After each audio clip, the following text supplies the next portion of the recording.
ನೋಡಿ, ರತ್ನ ಭಂಡಾರ ವಿಚಾರದಲ್ಲಿ ಈ ಹಿಂದೆಯೇ ರಾಜಕೀಯ ಆಗಿತ್ತು. ನಾನು ಆಗಲೇ ಹೇಳ್ತಾ ಇದ್ದೆ, ಭಂಡಾರದ ಬಗ್ಗೆ ಚುನಾವಣೆಯ ಸಂದರ್ಭದಲ್ಲಿ ವಿವಾದ ಉಂಟಾಗಿತ್ತು. 2018ರಲ್ಲೇ ಏಪ್ರಿಲ್ನಲ್ಲಿ ಈ ಭಂಡಾರದ ಕೀ ಕಳೆದು ಹೋಗಿತ್ತು. ಈ ಬಗ್ಗೆ ತನಿಖೆಗೆ ಒಡಿಶಾ ಸರ್ಕಾರ ಆದೇಶಿಸಿತ್ತು. ಒಡಿಶಾ ಹೈಕೋರ್ಟ್ ಆದೇಶದ ಬಳಿಕ ತನಿಖೆಯನ್ನು ಕೂಡ ಮುಂದುವರಿಸಲಾಗಿತ್ತು. ಕೀ ಕಳೆದಿದ್ದ ಬಗ್ಗೆ ಪ್ರಧಾನಿ ಮೋದಿ ತೀವ್ರ ಟೀಕೆ ವ್ಯಕ್ತಪಡಿಸಿದರು. ದೇಗುಲದ ಗರ್ಭಗುಡಿಯ ಬಳಿ ಇರುವ ಈ ಭಂಡಾರ ನವೆಂಬರ್ 2018ರಲ್ಲಿ 324 ಪುಟಗಳ ವರದಿಯನ್ನು ಸಲ್ಲಿಕೆ ಮಾಡಲಾಗಿತ್ತು. ನ್ಯಾಯಾಂಗ ತನಿಖೆಯ ವರದಿ ಇನ್ನೂ ಕೂಡ ಬಯಲಾಗಿಲ್ಲ. ಭಂಡಾರ ಕೀ ತಮಿಳುನಾಡಿನಿದೆ ಅಂಥೇಳಿ ಮೋದಿ ಆರೋಪ ಮಾಡಿದರು. 6 ವರ್ಷಗಳಿಂದ ವರದಿಯನ್ನು ಮುಚ್ಚಿಡಲಾಗಿದೆ ಅಂತೇಳಿ ನರೇಂದ್ರ ಮೋದಿ ಆರೋಪವನ್ನು ಕೂಡ ಮಾಡಿದರು. 2018ರಲ್ಲಾದಂಥ ಈ ವಿಚಾರಕ್ಕೆ ಸಂಬಂಧಪಟ್ಟಂತೆ ಆದಂಥ ರಾಜಕೀಯ ಬೆಳವಣಿಗೆಗಳು.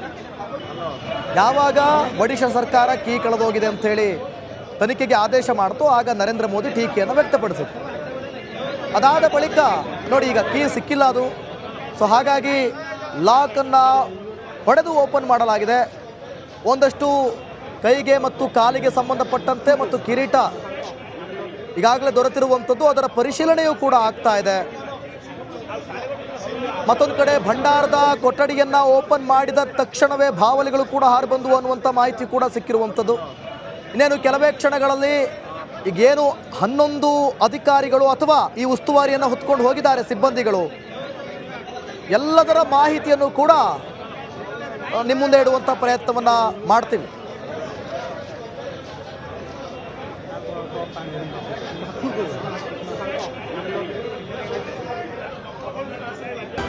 ಅನ್ನುವ ಮಾಹಿತಿ ಈ ಕ್ಷಣಕ್ಕೆ ಅಪ್ಡೇಟ್ ಲಭ್ಯವಾಗ್ತಾ ಇದೆ. ನೋಡಿ, 46 ವರ್ಷಗಳ ಬಳಿಕ ಅದನ್ನು ತೆರೆದಿರುವಂಥದ್ದು ಬಹಳ ಕುತೂಹಲ ಅಂತೂ ಇದ್ದೇ ಇದೆ. ಒಳಗಡೆ ಅಷ್ಟು ಅಂದುಕೊಂಡಂತೆ ವಜ್ರ ವೈಡೂರ್ಯ ಆಭರಣ ಎಲ್ಲವೂ ಕೂಡ ಇದೆಯಾ ಅನ್ನುವ ಕುತೂಹಲ. ಇನ್ನೇನು ಕೆಲವೇ ಕ್ಷಣಗಳಲ್ಲಿ ಸಮಿತಿ ಸದಸ್ಯರೊಬ್ಬರು ಹೊರಗಡೆ ಬಂದು ಅದಕ್ಕೆ ಸಂಬಂಧಪಟ್ಟಂಥ ಮಾಹಿತಿಯನ್ನು ಕೊಡ್ತಾ ಹೋಗ್ತಾರೆ. ದೇವಿತ್, ನಾಗೇಂದ್ರ ಬಾಬು, ಈಗ ನೋಡಿ, 1978ರಲ್ಲಿ ಸಿಕ್ಕಂತಹ ಭಂಡಾರಗಳು ಎಷ್ಟು ಅನ್ನೋದು ಕೂಡ ಗೊತ್ತಿದೆ. ಅವಾಗಿಗೂ ಮತ್ತೆ 46 ವರ್ಷದ ಬಳಿಕ ಏನಾದ್ರು ಚೇಂಜಸ್ ಆಗ್ಬೋದಾ, ವ್ಯತ್ಯಾಸಗಳೇನಾದ್ರು ಆಗ್ಬೋದು? ಯಾಕಂದರೆ ಈಗ ಎಕ್ಸ್ಟ್ರಾ ಬಾಕ್ಸ್ಗಳನ್ನು ಕೂಡ ಓಪನ್ ಮಾಡಲಾಗ್ತಾ ಇದೆ ಅಂತ ಹೇಳಲಾಗ್ತಾ ಇದೆ. ಇಲ್ಲಿ ಯಾವುದೇ ರೀತಿಯಾದಂಥ ಚೇಂಜಸ್ಗಳು ಇರೋದಿಲ್ಲ ಅಂತ ಕಂಡು ಬರ್ತಾ ಇದೆ. ಯಾಕೆಂತಂದರೆ ನೋಡಿ, ಈಗ ಕಿರೀಟ ಸಿಕ್ಕಿದೆ, ಕೈಗೆ ಧರಿಸುವಂಥ ಆಭರಣಗಳು ಸಿಕ್ಕಿದೆ, ಕಾಲಿಗೆ ಧರಿಸುವಂಥ ಆಭರಣಗಳು ಅಂದರೆ ಜಗನ್ನಾಥನ ಮೂರ್ತಿಗೆ ಹಾಕುವಂಥ ವಜ್ರ ವೈಡೂರ್ಯಗಳಲ್ಲಿ ಕೆಲವೊಂದಷ್ಟು ಪತ್ತೆ ಆಗಿದೆ ಅನ್ನುವ ಸ್ವಲ್ಪ ಮಟ್ಟದ ಮಾಹಿತಿಯನ್ನು ಮಾತ್ರ ಕೊಡಲಾಗಿದೆ. ಸೊ ಹಾಗಾಗಿ ಕುತೂಹಲ ಅಂತೂ ಇದ್ದೇ ಇದೆ ದಿವಿತ್, ಅದು ಹಾಗೆ ಇರುತ್ತಾ ಅಥವಾ ಏನಾದ್ರು ಚೇಂಜಸ್ ಆಗಿರುತ್ತಾ ಅಂತೇಳಿ. ಯಾಕೆಂತಂದರೆ ನೋಡಿ, ಈಗ ನಾವು ಕೂಡ ಕ್ಷಣದ ಅಪ್ಡೇಟನ್ನು ಟ್ರ್ಯಾಕ್ ಮಾಡುವಂಥ ಕೆಲಸವನ್ನು ಮಾಡ್ತಾ ಇದ್ದೀವಿ. ಒಳಗಡೆ ಏನೆಲ್ಲ ಪತ್ತೆ ಆಗಿದೆ, ಏನೆಲ್ಲ ಸಿಗಬಹುದು, ಎಷ್ಟು ಪ್ರಮಾಣದ ವಜ್ರ ವೈಡೂರ್ಯಗಳು ಇರಬಹುದು ಅನ್ನುವ ಕುತೂಹಲ ಅಂತೂ ಇದ್ದೇ ಇದೆ.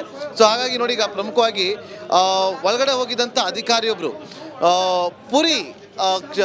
ಪುರಿ ಜಾಗದ SP ಅವ್ರು ಹೇಳಿರುವಂಥದ್ದು, ನಮಗೆ ಏನು ಸಮಸ್ಯೆ ಆಗಿಲ್ಲ ಅಂತೇಳಿ. ಪಿನಾಕ್ ಮಿಶ್ರಾ ಅಂತೇಳಿ ಅವರು ಹೋಗಿದ್ರು. ನೋಡಿ, ಅವರು ಜಗನ್ನಾಥನ ದೇಗುಲ ಒಳ ಪ್ರವೇಶ ಮಾಡೋದಕ್ಕಿಂತ ಮುಂಚೆ ಅವರು ಅಲ್ಲಿ ದೇಗುಲಕ್ಕೆ ಸಾಷ್ಟಾಂಗ ನಮಸ್ಕಾರವನ್ನು ಮಾಡಿ ಆ ಬಳಿಕ ಅವರು ಕೂಡ ಹೊರಗಡೆ ಹೋಗ್ತಾರೆ. ಆದರೆ ಯಾವುದೇ ರೀತಿಯಾದಂಥ ಪ್ರತಿಕ್ರಿಯೆಯನ್ನು ಅವರು ಕೊಡೋದಕ್ಕೆ ಮುಂದಾಗಲಿಲ್ಲ. ಆದರೆ ಅದನ್ನು ಬಿಟ್ಟರೆ ಬೇರೆ ವಸ್ತುಗಳು ಏನೆಲ್ಲ ಸಿಕ್ಕಿ. ಓಕೆ, ಹಾಗೆ ಸಂಪರ್ಕದಲ್ಲಿ ನಾಗೇಂದ್ರ ಬಾಬು ಮತ್ತೆ ಸಂಪರ್ಕ ಮಾಡ್ತೀನಿ. ಮತ್ತಷ್ಟು ಅಪ್ಡೇಟ್ಸ್ ಬರ್ತಾ ಇದೆ. ನೋಡಿ, ಭಂಡಾರದ ಕೊಠಡಿಯಿಂದ ಸಾವಿರಾರು ಬಾವಲಿಗಳು ಹಾರಿದಾವಂತೆ.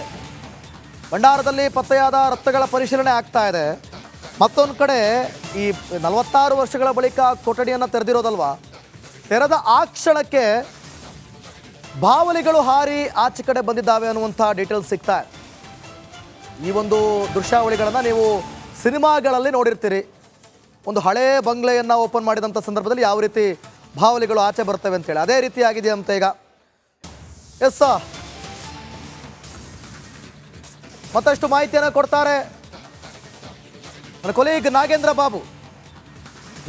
ನೋಡಿ, ಭಂಡಾರದ ಬಾಗಿಲುಗಳನ್ನು ತೆರೆದಂಥ ಸಂದರ್ಭದಲ್ಲಿ ಬಾವಲಿಗಳು ಆಚೆ ಬಂದಿದ್ದಾವೆ ಅಂತ ಸಿನಿಮಾದಲ್ಲಿ ನಾವು ನೋಡ್ತಾ ಇದ್ವಿ ಈ ಸಂದರ್ಭನ. ಹಾಗಾದರೆ ಅಲ್ಲಿ ವಿಷಕಾರಿ ಸರ್ಪಗಳು ಅಥವಾ ಬೇರೆ ಬೇರೆ ರೀತಿಯಾದಂಥ ಹಾವುಗಳೇನಾದರೂ ಇರ್ಬೋದಾ, ಹೇಗೆ ದಿವಿತ್? ಅದಕ್ಕೆ ಸಂಬಂಧಪಟ್ಟಂತೆ ಇಲ್ಲಿವರೆಗೂ ಯಾವುದೇ ರೀತಿಯಂಥ ಮಾಹಿತಿ ಲಭ್ಯ ಆಗಿಲ್ಲ. ಆದರೆ ಈಗ ಸಿಕ್ಕಿರುವಂಥ ಅಪ್ಡೇಟ್ ಪಾಯಿಂಟನ್ನು ಗಮನಿಸೋದಾದರೆ ಅಲ್ಲಿದ್ದಂಥ ಕೆಲವೊಂದಷ್ಟು ಜ್ಯುವೆಲ್ಸನ್ನು ಶಿಫ್ಟ್ ಮಾಡುವಂಥ ಕೆಲಸಗಳು ಆಗ್ತಾ ಇದೆ ಎನ್ನುವ ಮಾಹಿತಿ ಈಗ ಸಿಗ್ತಾ ಇರುವಂಥದ್ದು.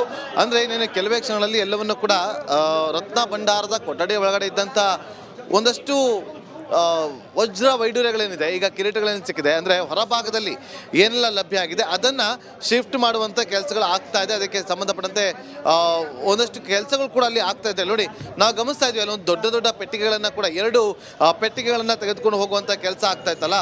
ಸೊ ಅಲ್ಲಿ ಆ ಜಾಗ ಆ ಒಂದು ಪೆಟ್ಟಿಗೆಯಲ್ಲಿ ಅದನ್ನು ಕೊಠಡಿಯ ಒಳಗಡೆ ಪ್ರವೇಶ ಮಾಡ್ತದಂತೆ. ಅಲ್ಲಿ ಒಂದಷ್ಟು ಖಜಾನೆಯ ಒಳಗಡೆ ಇಟ್ಟಂಥ ಒಂದು ವೈಡೂರ್ಯಗಳೇನಿದೆ ಅದನ್ನು ಬಿಟ್ಟು ಹೊರತುಪಡಿಸಿ ಹೊರಭಾಗದಲ್ಲಿದ್ದಂಥ ಒಂದಷ್ಟು ಜ್ಯುವೆಲ್ಸ್ ಏನು ಪತ್ತಾಗಿದೆ ಅದೆಲ್ಲವನ್ನು ಕೂಡ ಶಿಫ್ಟ್ ಮಾಡುವಂಥ ಕೆಲಸಗಳು ಈಗ ಆಗ್ತಾ ಇದೆ ಅನ್ನುವ ಮಾಹಿತಿ ಮಾತ್ರ ಲಭ್ಯವಾಗ್ತಾ ಇದೆ. Divith. Okay, thank you Nagendra Babu ನಿಮ್ಮೆಲ್ಲ ಮಾಹಿತಿಗಾಗಿ. ನೋಡಿ, ಪೂರಿ ಜಗನ್ನಾಥ ನಿಧಿ 1978ರಲ್ಲಿ ಸಿಕ್ಕಿದಂಥ ಭಂಡಾರ ನಾವು ಗಮನಿಸೋಣ. 128.38 kg ಚಿನ್ನ ಪತ್ತೆಯಾಗಿತ್ತು.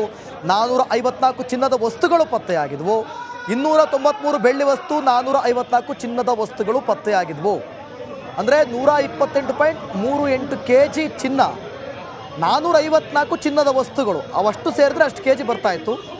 298 ಬೆಳ್ಳಿಯ ವಸ್ತುಗಳು ಸಿಕ್ಕಿದ್ವು. 293 ಬೆಳ್ಳಿಯ ವಸ್ತುಗಳು ಪತ್ತೆಯಾಗಿದ್ವು 1978ರಲ್ಲಿ ಪೂರಿ ಜಗನ್ನಾಥ ನಿಧಿ ಓಪನ್ ಆದಂಥ ಸಂದರ್ಭದಲ್ಲಿ. ನಮಸ್ಕಾರ, ಕರ್ನಾಟಕ ಪ್ರೈಮ್ ಟೈಮ್ಗೆ ಸ್ವಾಗತ. ನಾನು ಜಯಪ್ರಕಾಶ್ ಶೆಟ್ಟಿ. ಇಡೀ ಕರ್ನಾಡು ಇವತ್ತು ರೆಬೆಲ್ ಆಗಿ ನಿಂತಿದೆ.